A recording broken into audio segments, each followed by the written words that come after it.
தன்னம்பிக்கை. நான் கடவுளிடம் கேட்டேன், என்னுடைய வாழ்க்கையை நான் எப்படி வழிநடத்துவதுவென்று.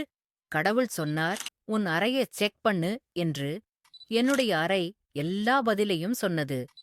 மேற்கூரை சொன்னதாம், உன் எண்ணங்களை உயர்வாக வை என்று. காத்தாடி சொன்னதாம், என்ன மாதிரி குளிர்ச்சியா கூலா இருக்கணும் என்று. கடிகாரம் சொன்னதாம், நேரத்தை மதிக்கணும் என்று. காலண்டர் சொன்னதாம், என்னை மாதிரி தினமும் உன்னை புதுப்பித்துக்கொள் என்று. மணிபர்ஸ் சொன்னதாம், வருங்காலத்துக்காக சேமித்துக்கொள் என்று.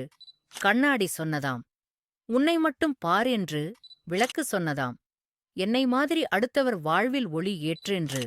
ஜன்னல் சொன்னதாம், பரந்த மனப்பான்மையாக இரு என்று. தரை சொன்னதாம், எப்போதும் கீழே பணிவாக இரு என்று. படிக்கட்டு சொன்னதாம், வாழ்க்கை ஒவ்வொரு படியில் ஏறும்போதும் கவனமாக அடியெடுத்து வை என்று. இதுபோல வாழ்க்கையில் நாம் கடைபிடித்து வந்தால் மிகுந்த உயர்ந்த நிலைக்கு வரலாம்.